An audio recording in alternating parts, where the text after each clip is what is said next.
done it! I cannot believe it! I swear you'll never see anything like this ever again!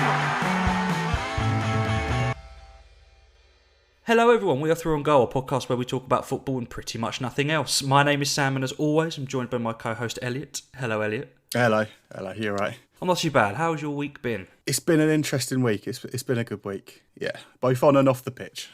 Yeah. For all of you that can't see, he's had a haircut, a big. Oh my god. Yeah, he's a different person. Yeah, I feel so about clean. a stone lighter. You don't look homeless anymore. Yeah. So that's the thing. But yeah. Yeah. So how's your week been, Sam? Yes, it's been alright. Yes. Nothing really much to. Yes, how's my week been? Yes, I've had a week. I've had some time off. It was nice to go down and see some family. Have some time off away from the baby. Although that's coming. We're recording this podcast a little bit earlier than normal. So we've got a couple of games going on as we speak that we're keeping an eye on, but because I've got to go pick them up a bit later. So, but no, excited to see him. Good week. Yeah. I think we should start with a massive congratulations. Champagne pouring open, bunting everywhere to Northampton. Northampton have got promotion to League One. Massive congratulations to them. Comfortable as well. Congratulations to everyone at Northampton Town and Shaquille O'Neal. Yes, most importantly. Most importantly. The number one fan, Shaquille O'Neal. I'm sure he was celebrating like mad when they went up. It was at the beginning of the restart when they announced obviously the playoffs, everything. I had Exeter to go up. Obviously that was part of my end of season thing, and they did really well in overturning because they were 1-0 down to Colchester. Yeah, and then they won the second leg 3-1. So straight through. Northampton seemed comfortable against Cheltenham as well. Well, but in the second leg, they were 2-0 down and then got it back.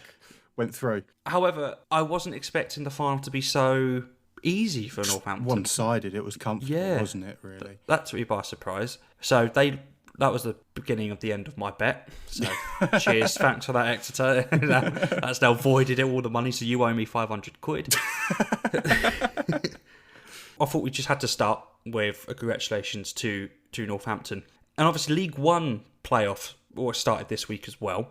We'll start very quickly with Pompey and Oxford. It wasn't much of a game, to be honest. It was 1-1. It was 1-1. It was I'd say Pompey were probably the better team. They could have potentially had a penalty or two, which was turned down by the referee. But 1-1, it leaves things open for the second leg of it. Yeah, I can't really add too much to that. It wasn't really too much that happened. The second game, however, was probably the best game of football I've seen since the restart. Oh, absolutely. Fleetwood Wickham. In the opening 5 minutes, it was 2-1. A volley was scored, a penalty was taken, and a red card had been shown. Also, don't forget Fleetwood had the ball in the back of the net after 20 seconds, but that was ruled out. It was a lovely... Did you see the chip? Yeah. It was chip, wasn't it? I just so satisfied about it. Honestly, that game had everything. It had tons of goals. It had penalties scored, penalties missed. It had awful tackles, one which Joe Jacobson was quite lucky not to lose his leg. Yes, that's also, it. Also, talking of Joe Jacobson, scoring directly from a corner. Oh, it's contentious. They're trying to get that away from him, though, aren't they? They said it's his own goal. Oh, not a chance. Come off it. And also potentially the first time there's ever been a smoke bomb let off at a behind closed doors game. From behind the ground. Apparently, had it quite close to the linesman. One thing I think we need to pick up, it's Fleetwood played like a very Joey Barton side. They were ruthless. They kept on just going for tackles. The player got a yellow card, argued for about 5 minutes, and then got a second yellow. They were very angry, weren't they? They're what you'd expect from Joey Barton. Yeah. Alex Cairns, keeper for Fleetwood, did not have a good game. He saved a penalty. Yeah, he had let's get that out the way. He had a couple of moments, but in general, it wasn't great. Poppadom wrists, I think you called him. Yes, I remember messaging you saying Poppadom wrists. He wasn't convincing with fourth goal where Alex Samuel scored for Wickham. They came up, didn't he? It was a free kick. He came to try and claim it. He can't just run into his own players and back of the net. Easy for Samuel. Corner. Jacobson this season has been quite, he loves to try and test the keeper from a corner. I think this season he has already scored directly from a corner. That was the third goal he scored this season direct from a corner. So, obviously, you've got to think as a keeper, you've got to think, well, okay, he is known for this. Let's prepare. And he just he tries to punch it, but he doesn't punch it. Punches it with his wrong hand, really. He punches it into the net rather than out. It's like he gets like the underside of his wrist or something. I don't know.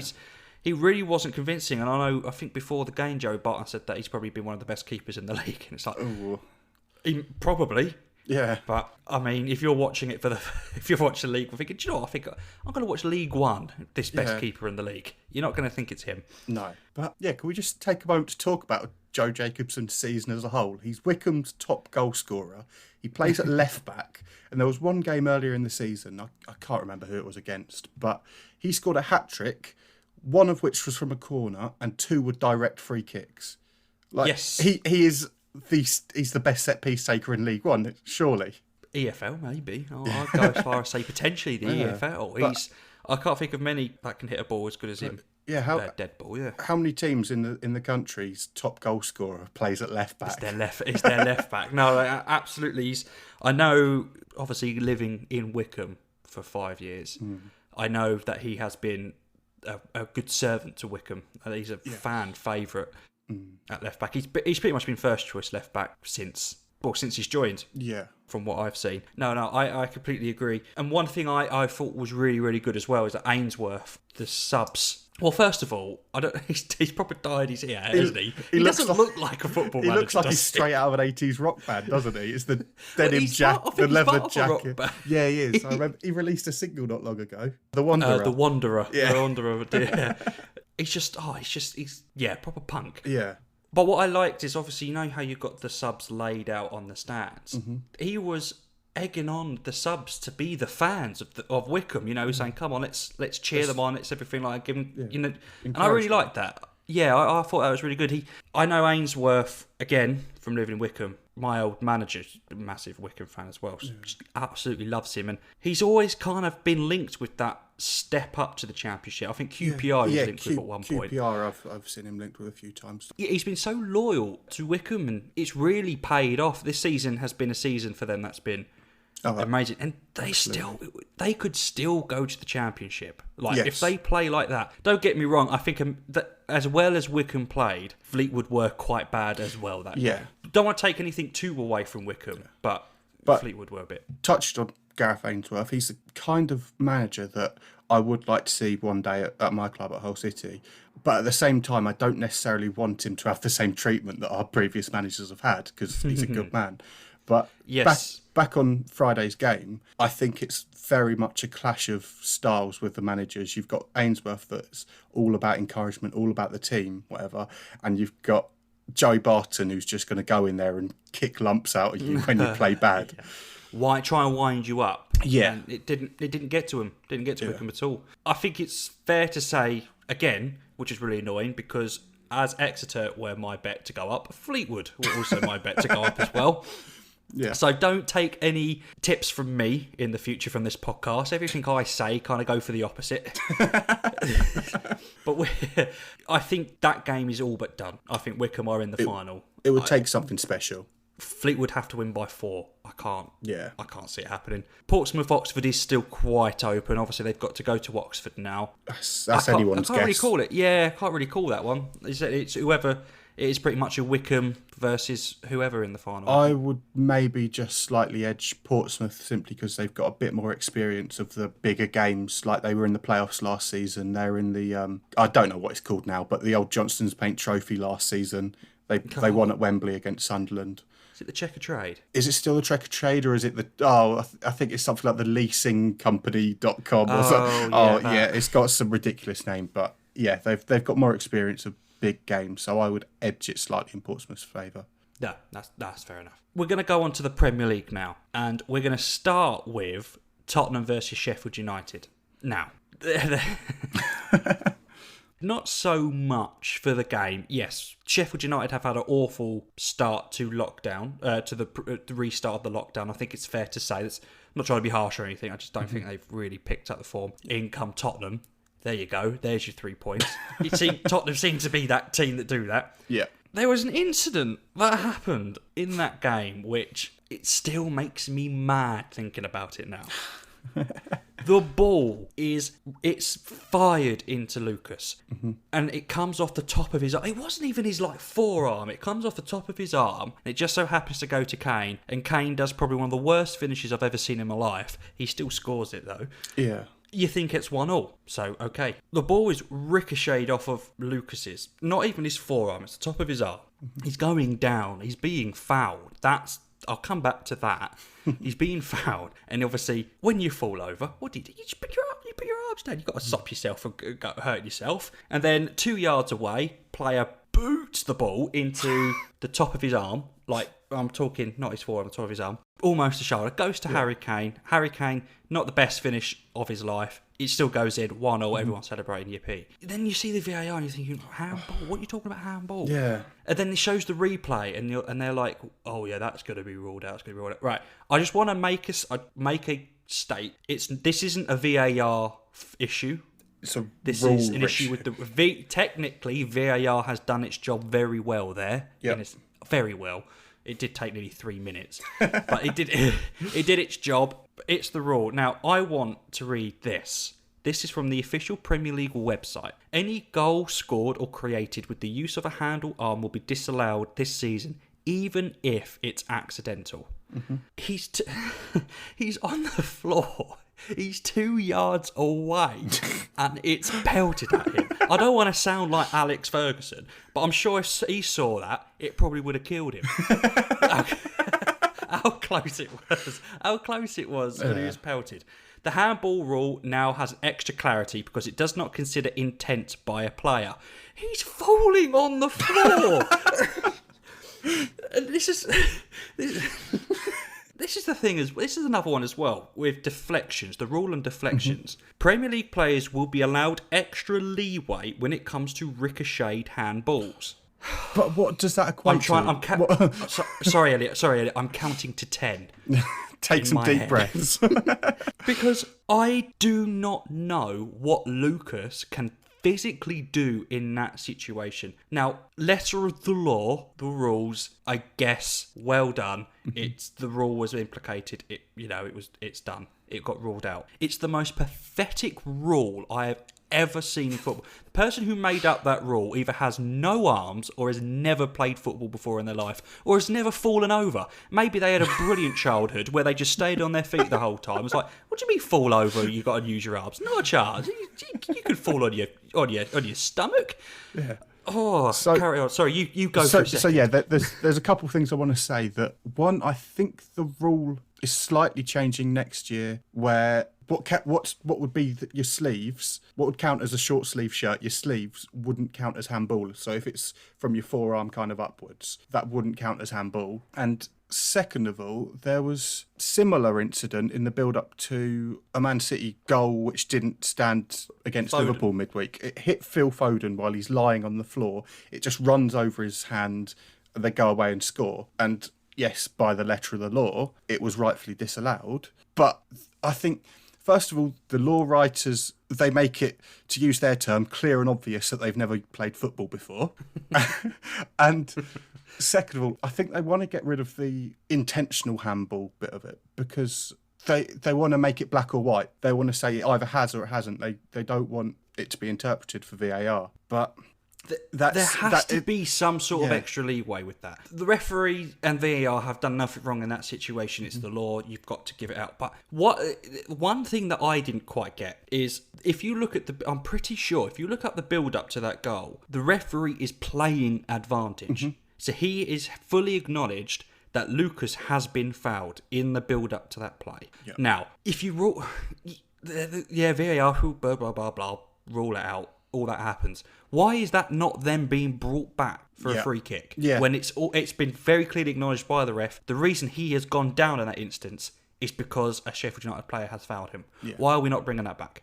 Exactly. And what I think is also interesting is they've taken 3 minutes over this decision. Why don't they let the referee have the last look at it? Why don't they let him go to the screen and they can say, because he's refereeing the other 90 minutes of the game, so why can't he do that bit? Let him get to the screen and see what he thinks and he can interpret it his own way. Yes, but no, and I get that. And if that rule wasn't in place, I think, that's true. But I would really love to think the referee's going, really? Yeah. Really, I didn't see it. Like, there's not a chance I didn't see anything there. But end of the day, if he, I don't. So this is why I very much really like to talk to a referee at one point during this show, because if, say, for instance, who gets that final say? Does VAR get that final say, or does the ref get that final say? Yeah. If VAR say it has hit his arm, he's ricocheted off his arm, that top of the shoulder has been booted into him. The law says that's can't be given. Yeah. If what if the referee then comes out and says, "Come on now,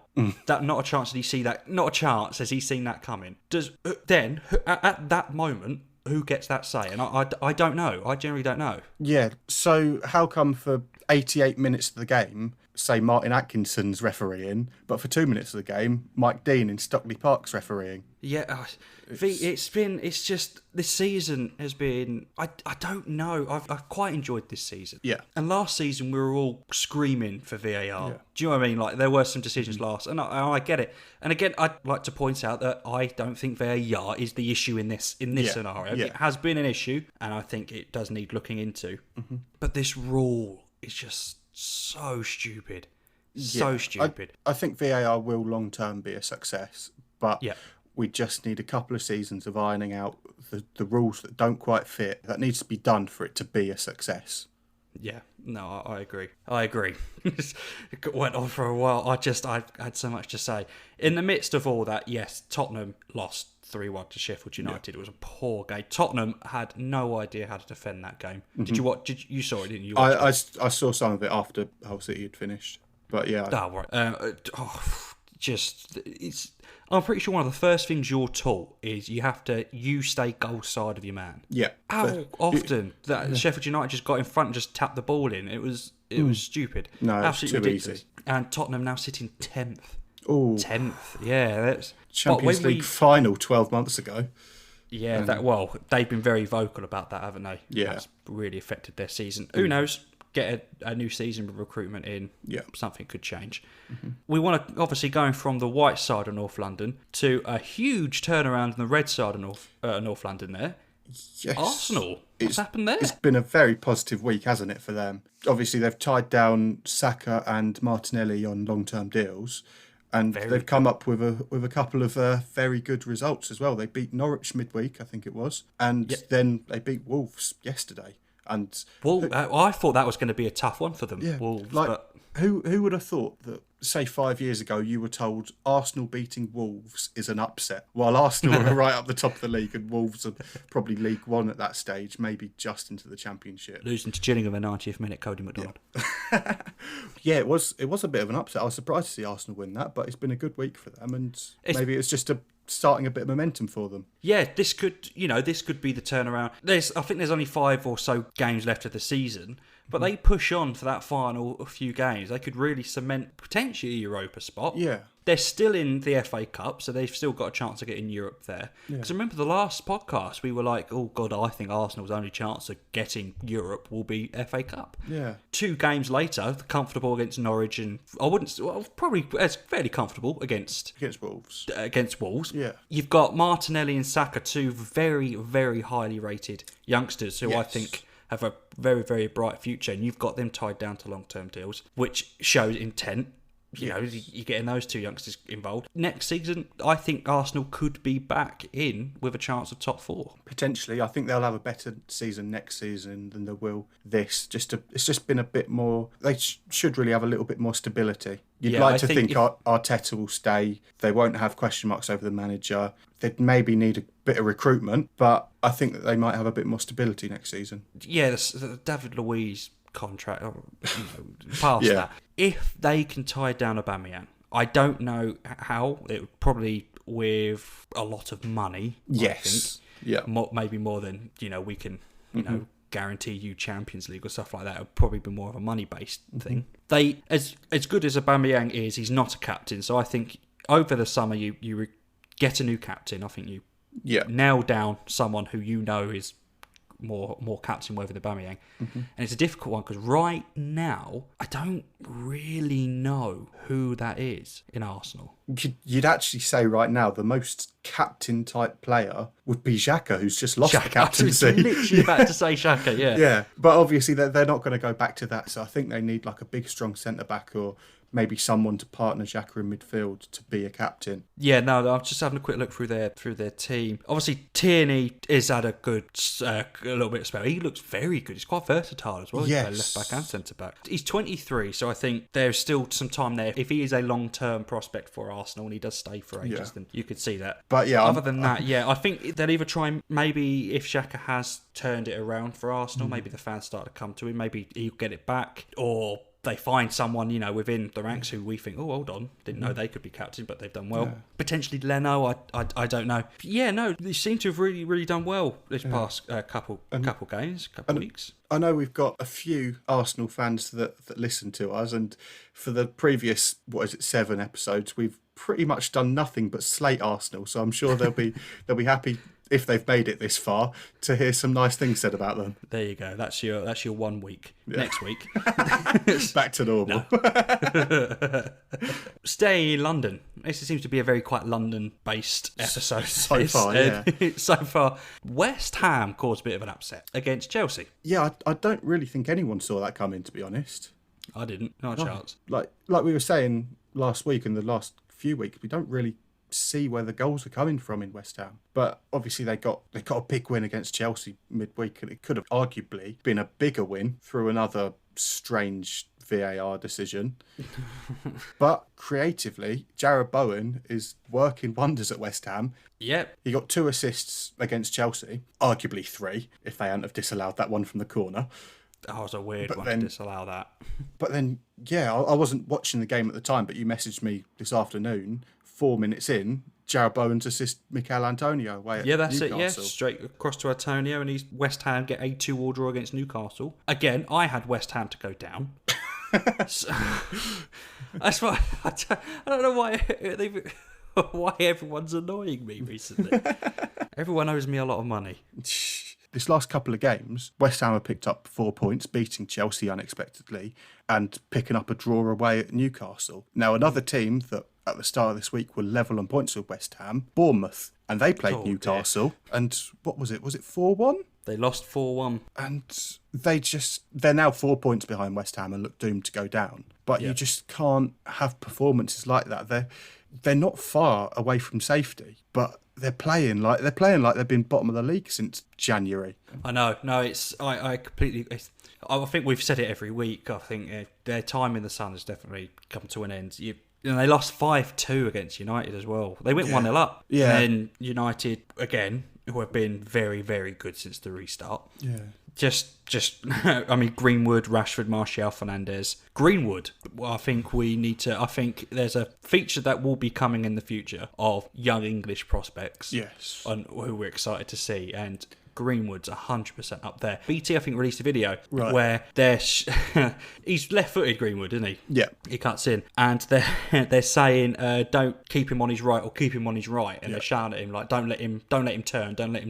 Yeah. So then just shoots with his weak foot, and it goes in. Yeah. Fair enough. But it was a really good finish as well. Really good. I remember back at the start of our first episode, we did that feature of Euro 2020 squad, and we said that it could be different for next year. We could get the likes of Greenwood and Phil Foden were the 2 names Saka that we kind as of well. mentioned. I think. Yeah, absolutely. Saka, I don't know. Where doesn't Saka play, by the way? So he's played left back, left mid, left wing, probably striker, probably. Well, the finish. Do you see the finish? Yeah, cracking finish. So I reckon if Leno ever has another injury, you could stick him in goal and he'd do a job. He could play everywhere.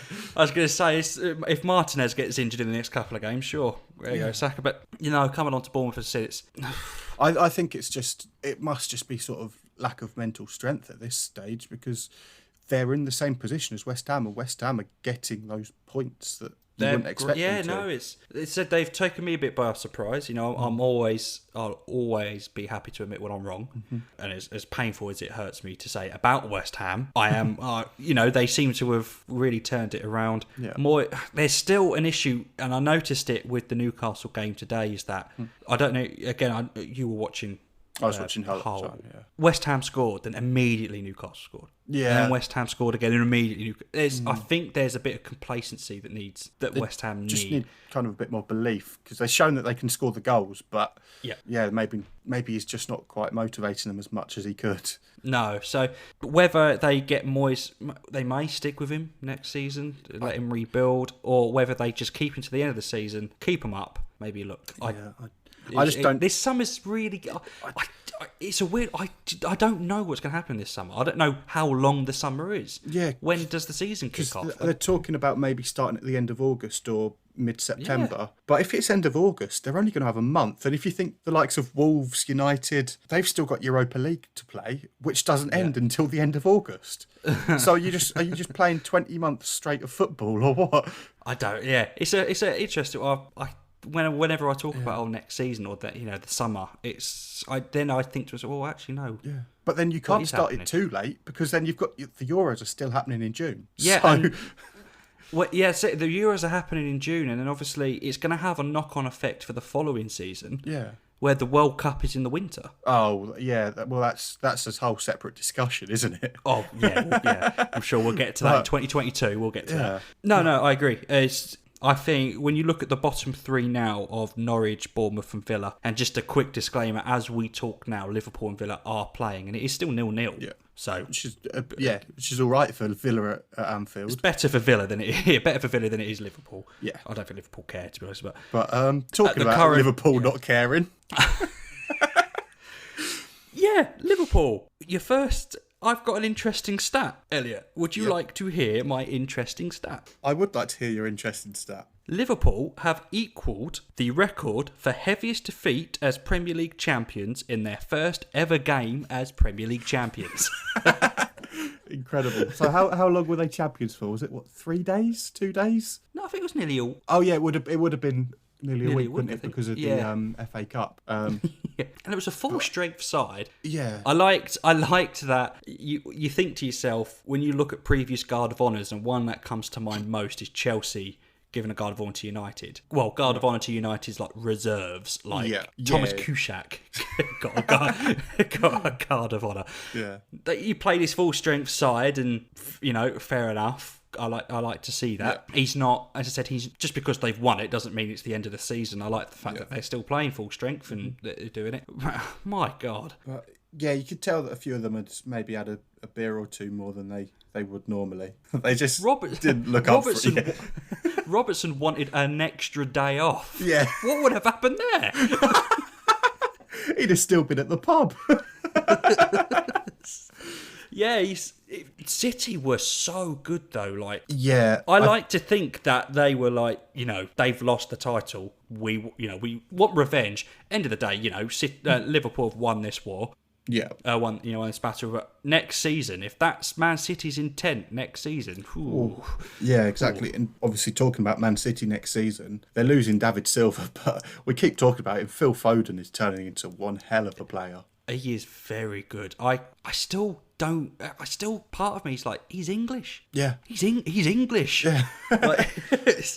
Because you think, obviously, with England have got a good sort of attacking, say an attacking four players at the moment. We've got Sterling or Rashford on the left, Kane through the middle, Sancho on the right, and choice of Maddison, Grealish or Mount through in behind.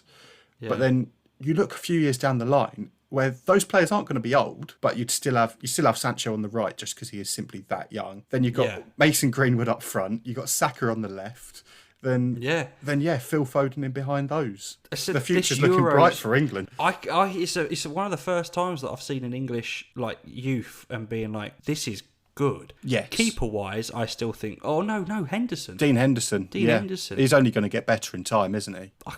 That's right. So obviously we've got the Euros next year. Yeah. Where it'll be I don't know. Half of me thinks that the Euros are going to be a training ground, so to speak, for the World Cup. Right. Okay. We've got to see Southgate. I think he really likes the youth. He plays some good formations, and England have played very, very well under Southgate. Mm-hmm. So seeing how well we do in the Euros, I think we would get more of an eye, because how sometimes 2 years is quite a big time in football. Yes. From the last like from 2010 World Cup to the 2012 Euros. Of course. That was, well, we didn't even qualify for the 2012 Euros, so Cheers, that's Steve how McLaren. different. That's the difference there. Yeah. Whereas obviously when you have the Euros and then the following year, it's the next you've year, got the isn't World it? Cup. If you can carry on that form, like those players will only need one season to carry on that form, Yeah. to then be picked next year. Where the World Cup, England could have a very good. I think England got a very good chance this next year at the Euros. I really do. I would think semis. I think semis. Yeah. Well, again, that's a discussion for another one. But Yeah. who we think's going to win? I think obviously we need to find next year. Yeah. Because up until this year, I thought it was going to be Holland. Right. Yeah. Who knows? Like in the next year, Holland could just turn to crap. Yeah. Who knows? Yeah. So now we move into the Championship, and we'll start with one of the strangest stories I think you'll ever see. So Wigan have been on incredible form. We touched on it last week. I think at the time they were top of the form table. They were joint with Derby since the beginning of the year. So then they go into midweek. They beat Stoke quite comfortably, which at that stage you're thinking, yeah, they're out of trouble now. I think straight after the game they were something like 250 to 1 to get relegated. Just wasn't going to happen. The next morning, 12-point deduction, administration. What on earth's gone on here? So they now drop. I think they then obviously. It hasn't been taken off yet. It's getting taken off at the end of the season. But with it taken off, it would put them bottom of the league. So it all transpires that it looks like it's a completely dodgy deal, which... I read this thread. This was... So the EFL seemed to have just let it go through, even with fan emailing them with concerns. They just said, I'll contact the club. It's all right, whatever. So they officially, by all the paperwork that's on Companies House and available publicly, these new owners only took charge the day before administration. So they bought the club and just took everything they could and run with it. So the rumour is that there's a huge bet somewhere off in the Far East for Wigan to get relegated. And so these people, I think they're headed up by a professional poker player, which, okay, is quite worrying to start off with. Yeah. So they've allegedly got this huge bet on Wigan to get relegated, and they've just hit the form of their careers. Yeah. So they're shooting up the table. So they've got to get them relegated one way or the other. And so that way is to get them a points deduction, which the EFL has allowed. And there's still a very possible chance that Wigan could stay up. But how on earth has this all happened? Questions have to be asked of the EFL. You saw it with Bury. You saw it with Bolton. Yeah. You're now seeing it with Wigan. EFL are so happy to be like, oh yeah, their administration 12 points. Yeah. Bye. But you said that there's obviously there's a test or something you've got to go through, like So there's the owners. Fit and proper owners test, which seemingly isn't fit and or proper. It's how some owners have just got away, done it. It's very much, I think it's very much the case. The owners have shown the funds. There you go. We can afford the club. Oh, good. Yeah. There you go. You can have them. Yeah. That's not how it should work. There's serious questions need to be asked of the EFL how they've let this happen. Even once it's happened, you've got to ask questions as, with it being the EFL's mistake, why are they then following up with the 12-point deduction? Because they could. I mean, it's very unlike. Proud. Yeah, it's very unlike the EFL, but they could put out a statement and say, "Look, we messed up here. We can't allow this 12-point deduction to go through." No, that's right. They want EFL. Like as I said, as a whole City fan as well. I'm sure you've known the full case of the EFL. Yes. Just not. They're not going to do that, are they? They're just not. They're very happy just to be like, oh well. Yeah. Okay. Oh well.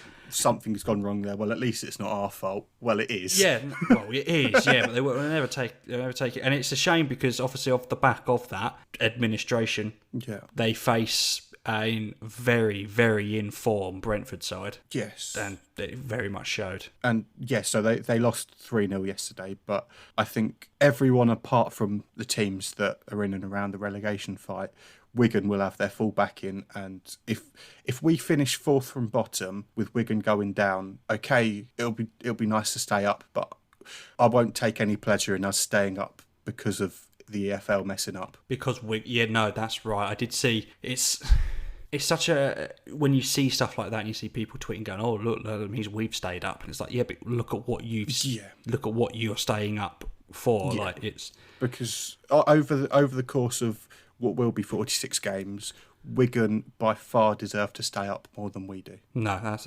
obviously, And I can't say if I'm a whole fan, but no, I get what you're saying, yeah. We made this argument when we were talking about football returning, but football should be decided on the pitch. And if we're going to go in down because of what's happened off the pitch, I'd take no pride in staying up over them. Well, obviously coming on to Hull, very good win midweek. Yeah, it was one of the worst games I've seen. Nothing really happened. It was Warnock trying to do a job that Warnock does, kind of just kill the game because we are quite an attacking side. But yeah, we weren't really allowed to create too much, and we managed to pick up a goal right at the end of the game, which from Malik Wilkes, who signed that day permanently. But yeah, that was a massive win for us. Puts us a couple of points clear of teams around us. But then we go into today. We're playing second in the league, playing West Brom. We lost it 4-2. But again, we were able to create a bit more, but our defence is absolutely woeful. And to win a game at the moment, we're going to have to score 3, 4, 5 goals. And how often is that going to happen, really?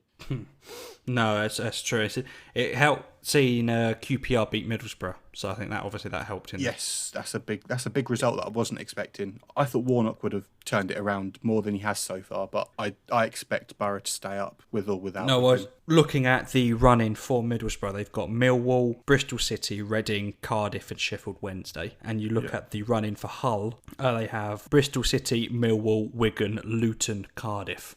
So it's quite similar. We've got I was thinking that, yeah. I think it might be as simple as with us staying up. If we beat Luton, we stay in the Championship. If we don't, we go down. I think it may just be as simple as that. Right. Well, yeah. I'm looking forward to it. I'm sure you're not, but yeah.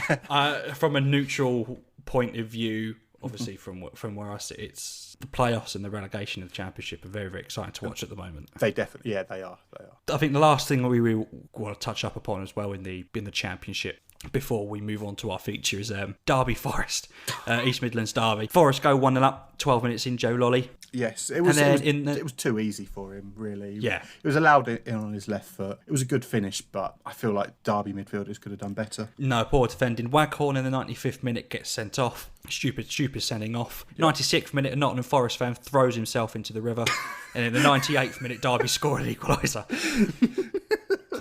Elliot, do you want to discuss that? Officers attended a report of persons in a canal opposite Nottingham Station. A Forest fan had jumped in to celebrate a win over local rivals, unaware of the late equaliser. #wounded. I would have paid such good money to have been the person to have told that person Derby have equalised. No. Yeah. Yes, they look at yourself. You're soaking wet in a canal over a draw. At least wait until full time. You've made it 96 minutes. Yeah. The goal that Derby scored, Chris Martin got it in just over the line. Obviously, goal line technology. Poor from keeper, Forest keeper. He should have claimed that. But back in, good delivery by Rooney. Poor goalkeeping. Obviously, Martin then scores. It's a point that hasn't done too much in the way of things for both clubs in terms of... It doesn't help either, does it? But I suppose... Especially with Cardiff winning as well. I suppose, though, Derby will take satisfaction out of knowing if you're going to ruin our season, at least we're going to ruin yours. Yeah. And Derby is still very much in it. It's a weird one to say that Derby are in with a chance of the playoffs, considering where they were before Christmas. They're 3 points off Cardiff in the sixth. It seems like that 6th spot is so coveted. It seems to be the only spot that's really available, doesn't it? Yeah, and I'd absolutely love to see a playoff final of Forest. That would be fantastic. Although absolutely brilliant. It would be slightly underwhelming in front of no fans. No, but there is that kind of final word. Yes, yeah, definitely. Kind of thing, isn't there? Yeah. Especially as it's been a while since either of them have been in the Premier League. No, that's right, yeah. So Derby have had more chances recently, but who knows? Right, so we're going to do a feature this week. We have done a feature in the past couple of weeks. Obviously, there's been so much football, but it's going to be a new monthly feature, I think, is where me and Elliot are going to quiz each other on our football knowledge. Last month, it's a monthly thing. First week of every month, so far anyway. Well, I was going to say, it's technically the second time we've done it. But yeah, so currently, technically we're going to do it 1-1 because we got 5 questions right each last round. Yeah, so it's a draw. So we'll take it as a draw. And then obviously going forward, every first week of every month of the podcast, we're going to do a quiz. We're going to keep a table, do like a season kind of thing. Maybe have a trophy at the end. I don't know. We'll see. We'll see. Now, Elliot said last week that he went quite harsh on me, and I got quite a few right. And I said I think I went quite easy on him, and apparently it was too harsh. Yeah. You were harsh on that Sergio Ramos question. You were very harsh. I think I've got a couple here that might pain you then. There are, judging by from what Elliot has told me in the Zoom chat before we record, I think he may have gone quite harsh on me this week because of how... I feel like it's quite difficult. I think I've been all right. I don't know. We'll see. So I believe I went first last time. I can't remember in truth. So shall I ask first? Yes. So let's just say I went first last time. You do the honours. Hit me. So my first question, simple one: which referee has refereed the most Premier League games? I would have to say Mike Dean because he's been there the longest. So yeah, it is Mike Dean by 101 games. He's refereed 507. With Martin Atkinson second on 406. Oh, right, really? Okay. Mike D. He's very... he's such a character, isn't he? He's I love that Twitter account. I don't know if it's still going. Celebrity Refs. It was simply just Mike Dean. It was the no-look yellow cards that got me. It's the when he's in the crowd at Tranmere as well. Or when he did the Darude Sandstorm whistle blowing. Okay. So, my question number one. There have been 3 Premier League sponsors. Yep. Name them. Carling, Barclays, and... God, that's a good question. Is this one that I'm not getting? Is this the first one? I'll give you a clue. Yep. The 2 that you've said are correct. And I will give you half a point for those 2. If you can get the third one, I'll give you a full point. I'm pretty sure this is going to be wrong, but I'll just say Ford because I remember Ford Super Sunday. All right. No, it's Carling, Barclay Card, and Barclays. Oh. Now, I looked this up. And they are 2 separate. So because I was like, do you know if the Barclay Card Premier League was between Carling and Barclays? It was. Okay. It was only for 2 seasons as well, and then it was the Barclays Premier League. That's harsh, but after okay.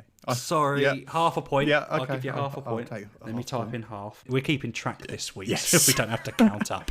So my question number 2 is: which team plays their games at Kings Meadow? Kings Meadow. Mm-hmm. Oh no! See, I'm either going to sound. It's either going to be right. I'm going to sound so stupid. But I have them. When you said Kings Meadow, literally one team immediately popped into my head. So I've got to say it. Gut instinct. Notts County. No, it's AFC Wimbledon. Oh, do you know why have I got Notts County in my head? Why did that come into my head? So you're thinking of Notts County because that's Meadow Lane. Oh, do you know what? Right. Yeah. I just looked up League One grounds and I thought, what's kind of out there which you maybe wouldn't get, but. Yeah. No, that's fair enough. Yeah, as soon as I heard Meadow, I'm like, I'm pretty sure. I think Shrewsbury Stadium's got a similar name as well. I can't think of that off the top of my head. I may have gone easy with you on this one. Okay. It depends. In Hull City's history, what is their highest placed finish ever? So we basically in Division 1/Premier League. They're never in Division 1. It was Premier League. What is the highest place they've ever finished? We've only had 5 seasons in the Premier League, and we've only stayed up twice. So I will say 15th. The same season we reached the FA Cup final. I'm saying 15th. Right, it's wrong. Is it 14th? 16th. 16th. Oh. 16th. Hull City's best ever finish is 16th. Yeah. Okay. I thought that was quite a good question because you know what I mean. Yeah. It's something that's you don't remember. You don't remember finishing 15th or 16th. You remember staying up. No. Okay. So yeah, my question number 3 is: who is the oldest player to score a Champions League goal? Ooh, that's a good question. It's so easy to say someone like Ibra, but then it could be just like a centre mid. Mm-hmm. But then it could be. I can't remember the last time Totti played in the Champions League. Right, I'm narrowing it down to Ibra or Totti. Okay. because I can't remember the last time Roma played in the Champions League, because he's been retired for a couple of years, but I can't remember in those the year he retired. Totti. Was Francesco Totti. It was. Good. Oh, well done. I'm happy with that. I thought you were going to go Ibra. I was so close. I don't know why Totti. It was definitely between the two. But I don't know why. Totti played until he was like 38, 39. And he was pretty much Roma his whole career. Okay, I'm happy with that. So yeah, you're on 2 points from 3. Okay, so let's see if you can bring it back, Elliot. Question number 3: which goalkeeper has saved the most penalties in Premier League history? My first thought was Petr Cech, but then I remember, was it Petr Cech that had a shocking record of saving penalties? Like, he didn't save any for ages, and then he saved like 2. Well, my favourite thing about Petr Cech was the Champions League final, where he was taken into like drugs testing because he guessed the right way of each penalty. So all of them are celebrating in the dressing room, but he's having drugs tests. Yeah. See, I'm thinking Tim Krul, simply because he just saves a lot. Does, yeah. But then there's keepers like Rob Green that have been around for a long time. I'll go Rob Green, but I'll be gutted if it's Tim Krul. You were along the right lines of a goalkeeper that's been playing for ages. Oh, it's like a David James or Paul Robinson or... David James. Oh, I didn't think about it enough. You needed some more time there. Yeah, because when you were talking about like kind of recent keepers, I'm thinking, no, go back. Like, David James, I think holds the record for most appearances by a goalkeeper in the Premier League. So right, okay. He might, I know he's got something like that. The law of averages, you'd have him. Yeah, so it's David James. So my fourth question, which I think you could get. Which 2 players did Swansea swap with Spurs? Gylfi Sigurdsson. That's a lot of S's in there. But 2 players? Yes, they swapped 2 players for Sigurdsson. Oh, was it at the same time? I've got 2 players in mind. One's Kyle Norton and the other one's Tom Carroll. But I can't remember if Tom Carroll was at the same time as Sigurdsson going the other way, or whether Sigurdsson and Carroll played in the same squad. I can't think of other players that have gone from... Did Tom Carroll then go back to Swansea? Tom Carroll would play for... He went on... I'm fairly certain one player that went from Tottenham to Swansea in that deal was Kyle Norton. Okay. I'm like 100% on that, I think. Okay. Maybe 99%. You can never be 100% until you know. No, I know. No, Ben Davies came the other way. Form came the other way. Do you not know? Kyle Norton and Tom Carroll. You've said the 2 names, but you've got it wrong. It was Ben Davies and Michel Vorm that went to Tottenham with Sigurdsson going to Swansea. I completely misunderstood the question. Right. I thought Sigurdsson came from Swansea to Tottenham, and who went from Tottenham to Swansea. Because he moved from Swansea to Everton, didn't he, for like 45 million? Oh, stupid. I need to I completely misunderstood the question. And when I said about Tom Carroll going the other way... Yeah, you threw me off a bit there. I'm like, no, he never went back to Tottenham. Oh, that's going to make me look like a right bloody idiot. I'm sure there's going to be like Spurs or Swansea fans going, what? You've just said it. What are you talking about? Yeah. Oh, great. Oh, that was such a... okay. Question number 4. Mm-hmm. Which team has lost the most finals of an FA Cup without ever winning the trophy? Oh. First thought is Watford. Actually, I think they probably won it under Graham Taylor back in the 90s. Damn, that's a good question. I'm sure Everton have won it back in the day. Villa would have won it. Tough question. This is just going to be a complete stab in the dark. Fulham. No. It's Leicester. Oh, okay. Leicester have played in 4 FA Cup finals and never won. Oh, wow. Everton technically hold the record for most finals lost, but they have won the FA Cup. Right, yeah. But no, Leicester had never won the FA Cup. No. Did you know? Yeah, I'd have thought like with Gary Lineker. I had to look at that a couple of times. I'm like, are we sure? So I looked on their honours page, and they've Oh, wow. been runners-up 4 times, never won it. Wow. So that's a 0 next to you. So my number 5, I know would have come up on a graphic when watching the playoffs this week, was who is the top scorer in League One this season? And he's number 1 by, I think it's like 8 or 10 goals. For some reason, I was about to say that Doyle, but Swindon and Bradford are both in League 2. Yeah. He was League 2 top goal scorer. Oh, okay. I'm not sure on his first name, but can you give me it if I say his second name? Okay, yeah. Madison. No, are you on about Marcus Maddison that was on loan to Hull City? He's Coventry, or is it Isa? I said you got to go with my first answer. Maddison was on loan from Peterborough, where this player plays. It's Ivan Toney. Oh, right, okay.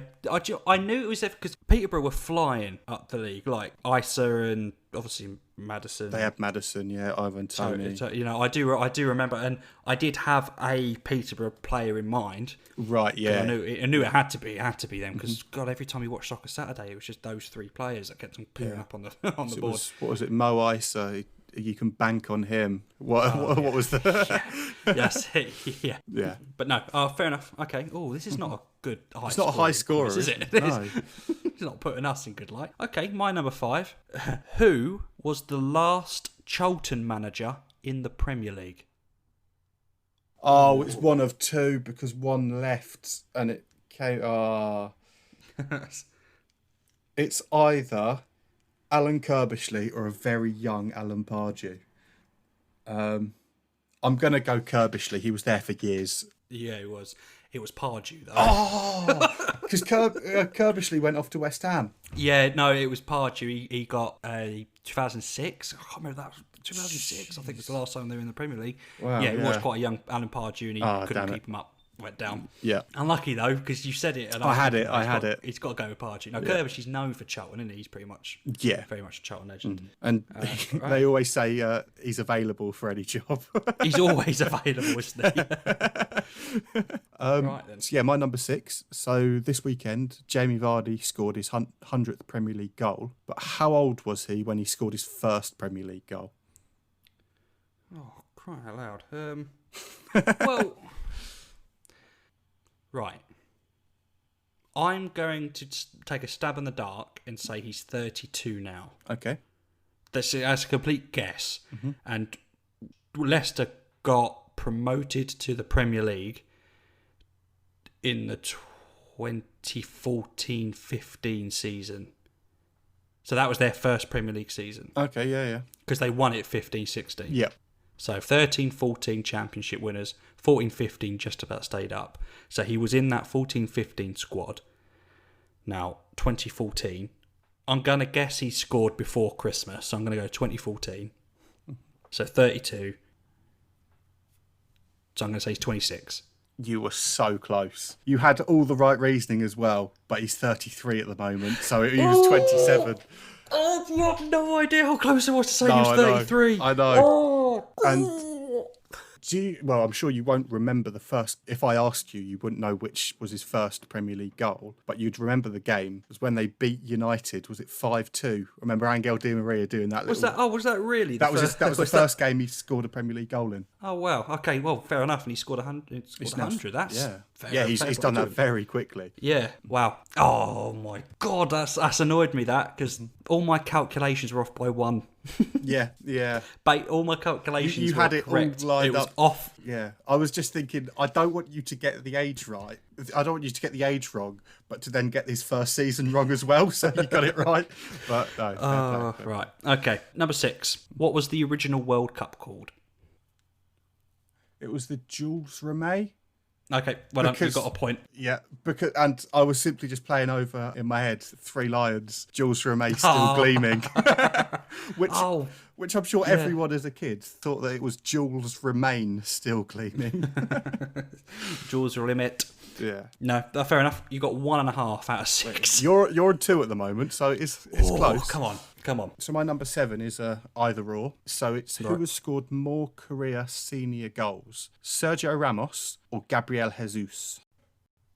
It's got to be Sergio Ramos. You going with that? Yeah. It was Sergio Ramos. With Right. as of this morning, he scored 122 career goals, with Gabriel Jesus on 107. Oh wow! No, he's set piece taker, isn't he? Ramos. He's very. He scored 2 winners since the last episode got recorded. Oh yeah. Yeah. Yes, yeah. And he looks mental at the moment. Yes. Long hair and beard. No, okay, so You're on there you 3. go. You got to get Gotta this claw to it keep back. in it. Yeah. This is you get half a point for each. 2 answers, half point for each. Alan Brazil. What a man. Cracking way to start a question. Yep. Alan Brazil has played for 2 current Premier League sides. Name both of those Premier League sides he's played for. I'm just going to go with my gut feeling. And I'm thinking Chelsea. Do I go Everton or West Ham? I'll go Everton. Chelsea and Everton. Right, okay. They're both wrong, I'm afraid. No, half point each for that. He played for Tottenham Hotspur, and then from Tottenham Hotspur, he transferred to Manchester United. Right, okay. Yeah, Alan Brazil played for Tottenham and Man U.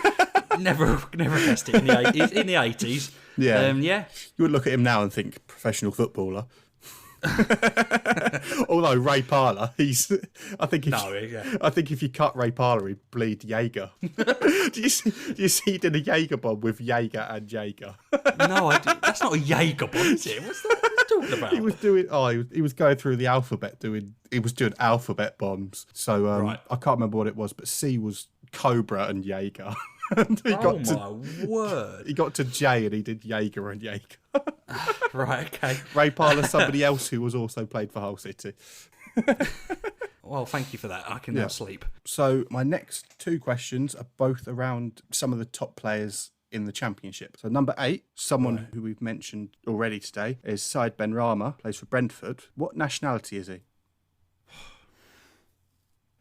And you can't use the Almiron excuse because I doubt you've seen his FIFA card. No, the thing is that I don't know what it was. Like I sound like such a nerd with the Almiron one. I don't even play Ultimate Team. Like, Yeah. so I just Morocco. You got the right continent, wrong country. He's Algerian. He plays on the opposite wing to Riyad Mahrez. Right. Okay. I had a feeling it was. There, but no. Yeah. Right. Okay. Nothing really much more. He's linked with Chelsea. Yeah, he's a hell of a good player. He's one of the best. If players in Brentford the league. don't go up, he might still go up. If you know what I mean. Yeah. It seems like one. Yeah, I'd expect him to be playing Premier League football next season. Number 8. I've got 3 questions about managers. I just realised because my Okay. last one's about manager, and this one is 2. Yeah. Who was Burnley manager before Sean Dyche? And we are, just disclaimer, not including the caretaker that was in Okay. between the 2 managers. I think I'm right in saying Eddie Howe. Yeah, Eddie Howe. Eddie Howe was. You think? Because that was at the time that Sean Dyche was at Watford. That was a very different time for football. Eddie Howe was, I think, caretaker at Bournemouth, and then he went to Burnley for 1 season, it was. Yeah. And then he went back to Bournemouth, and Sean Dyche went to Burnley, and they've been the managers ever since. Yeah. Oh, fair play. You're bringing it back slightly. I'm not liking this. 2.5. 2.5, and you're on 3. Oh, I think. I don't think you'll get this one, but I think you'll get my number 10. But yeah, number 9, also one of the best players in the league, played today. Matthias Pereira plays for West Brom. Okay. He's on loan to West Brom currently, but from which club is he on loan from? Stupid question. I knew you were going to ask that. I think they've got a clause that they can get him for, I think, 8 million, which for a player like that is incredible.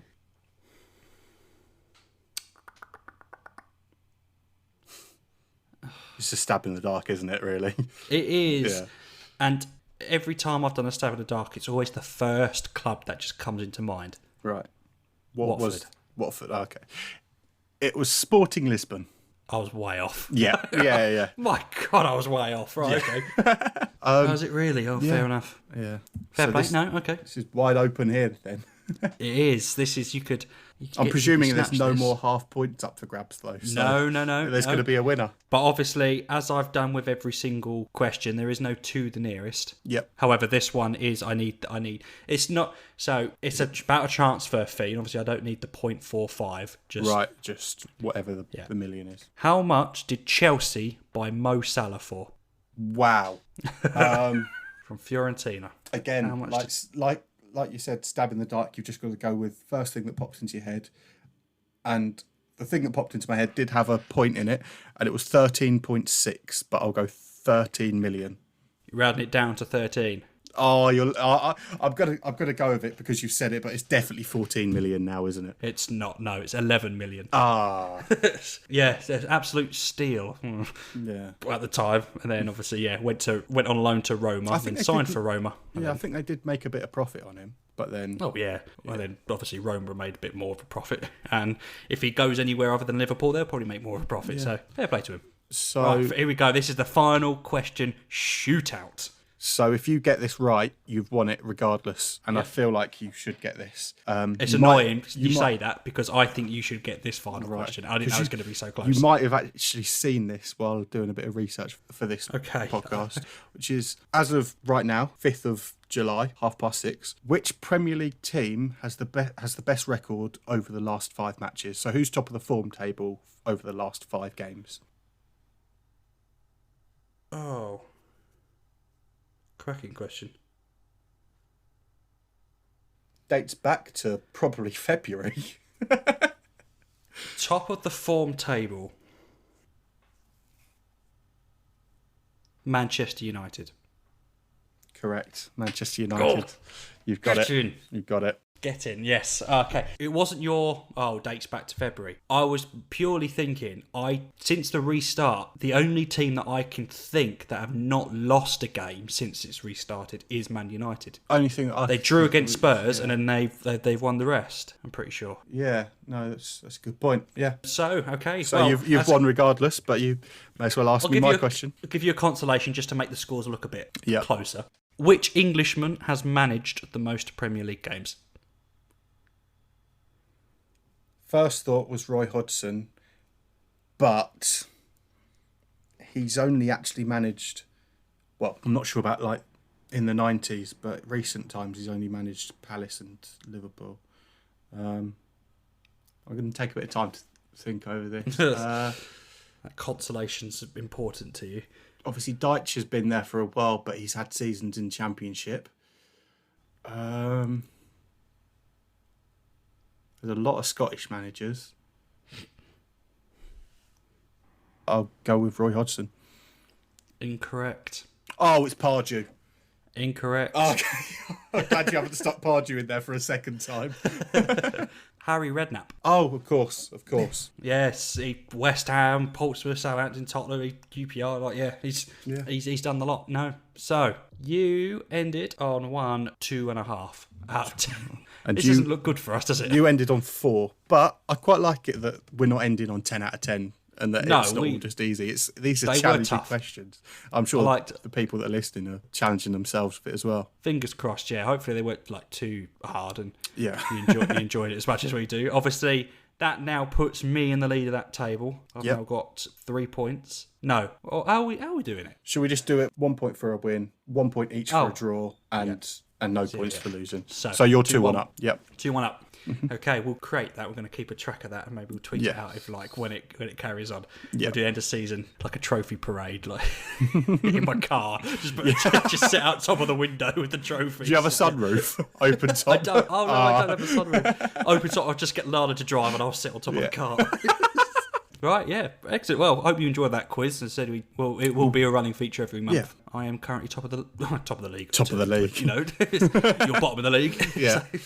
Right, and so we come to No Context News to end the podcast, where me and Elliot challenge each other to find the most random news headlines from around the world that really make us think. I don't know what Elliot goes for. He doesn't know what I go for. We say the headline, and we just end the podcast. Elliot, it is your turn this week to end the podcast. Far away. Yes, so this is quite local to you. It's from the Derby Telegraph, and the headline is simply "Stolen dumper truck dumped in Derby Street." So that's all from us this week. We are on Twitter at TO Goal Podcast. We're also on YouTube if you search for Through on Goal Podcast.